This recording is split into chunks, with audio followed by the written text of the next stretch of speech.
কয়েকদিনের টানা বর্ষণে নাজেহাল খেটে খাওয়া মানুষগুলো এমন অবস্থায় পড়েছে লালমনিরহাটের 5টি উপজেলার শ্রমিক জাতীয় মানুষরা।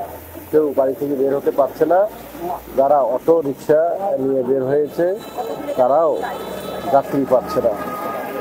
এমন অবস্থায় নাজেহাল হয়েছে সেই শ্রমিকরা। এই অবস্থায় দুশ্চিন্তায় পড়েছে শ্রমিক সহ খেটে খাওয়া মানুষগুলো।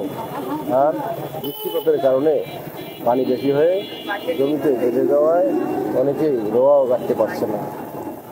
তবে শ্রমিকরা সহ যারা খেটে খায় তারা এই বৃষ্টিতে ভিজে কাজ না করায় গৃহস্থ যারা তাদের অনেকেই অস্বস্তিতে পড়ে গিয়েছেন।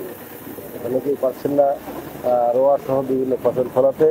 তবে অনেকেরই আবার বীজতলাগুলো নষ্ট হয়ে যাচ্ছে এই বর্ষণের কারণে। তবে কয়েকদিন প্রচণ্ড ধরনের তাপমাত্রার কারণেও অনেকে শিশু বাচ্চা সহ বৃদ্ধরা বিভিন্ন রোগে আক্রান্ত হয়ে বিভিন্ন হাসপাতালে চিকিৎসাধীন রয়েছিলেন। এরই মধ্যে গত 2 দিন ধরে টানা বর্ষণ শুরু হয়েছে লালমনিরহাট জেলায়।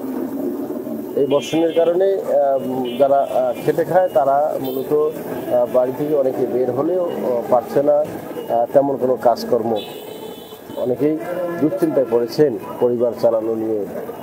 পরিবারের সন্তান, বৃদ্ধ বাবা মা সহ অনেকেই না খেয়ে দিনপাত করছেন, এমনটাও মনে করছেন অনেকে। আমরা এই মুহূর্তে রয়েছি লালমনিরহাট জেলার হাতীবান্ধা উপজেলায়। এই হাতীবান্ধায় এই বর্ষণে অনেকেই ভিজে কষ্ট করে হলেও কাজ করার জন্য বাইরে বের হয়েছে। তবে কেউ যাত্রী না পাওয়ার কারণে বসে থাকছেন, কেউ বা ছুটছেন আয় রোজগারের জন্য, কিন্তু কোনোভাবেই যেন কারো পকেটে টাকা ঢুকছে না। তবে সবার একটাই আশা, এই বৃষ্টিপাত থামলে হয়তোবা আগামীতে সবার আবারও আয় রোজগারের ব্যবস্থা হবে। সবাই চেষ্টা চালিয়ে যাচ্ছেন এই বৃষ্টিপাতের মধ্যেও কাজ করার জন্য। দোকানপাট খুললেও পাচ্ছে না তেমন কোনো গ্রাহক। চলুন একটু নিউজ চ্যানেলটির বিষয়ে আপনাদের কিছু দেখানোর চেষ্টা করব। আমরা এই মুহূর্তে রয়েছি লালমনিরহাটের হাতীবান্ধা উপজেলার মেডিকেল মোড় এলাকায়।